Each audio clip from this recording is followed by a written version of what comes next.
Here's Dana Morris, and she'll be followed by Nat Rubenfeld. Good evening, Mayor Gordon, City Council, staff. I'm just about to celebrate an anniversary. Almost a year ago, I created the Stand Up for Keystone page on Facebook in response to what I felt was an even greater intrusion into our residential neighborhood and an irresponsible use of that I felt of grant monies.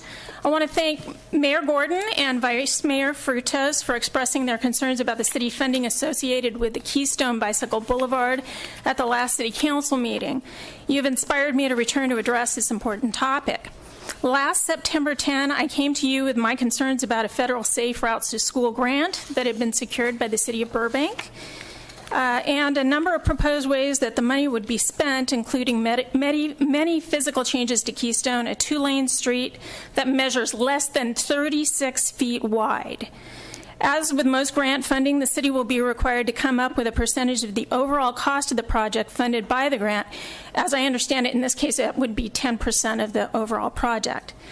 After nearly a year, I've attended the two community meetings focused on Keystone, and at both of the meetings, city staff presented what was referred to as a toolbox from which they intended to choose hardscape, signage, and street painting options with the stated intent of making school commuting safer for children cycling or walking to school.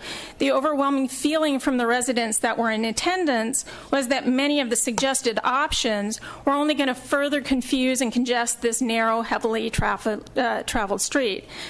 After I spoke with you last fall, I walked the entire length of Keystone, distributing leaflets and chatting with neighbors, sharing concerns about the plans being made for our street.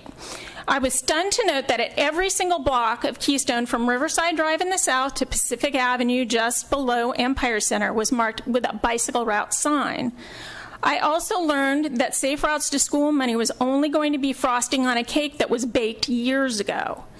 No wonder the last few years my neighbors and I have been experiencing greater amount of traffic, and it's bicycle traffic that we've noticed the increase in. The cyclists are being funneled down our street, and the vast majority of these people are not kids going to school. Most of them don't even appear to be commuters, but rather recreational cyclists on racing bikes. And this is changing the character of our neighborhood. I became aware of the city's master bicycle plan, bicycle master plan, which appears to have been ushered in under the city's general plan known as 2035. Documentation refers to a push to achieve the level of 5% of all trips in the city be made by bicycle. Who is that set that arbitrary number, and why was that percentage chosen, and how are we supposed to measure that?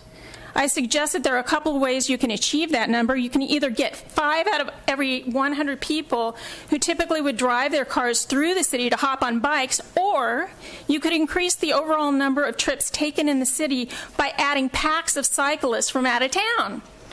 I contend that more of the latter is happening right now, as the number of recreational cyclists appears to be passing through Burbank at all hours of the day and night, and they're encouraged by these marked bicycle routes that slash through our peaceful neighborhoods, now becoming de facto bicycle boulevards, part of a larger regional network of bike paths and routes.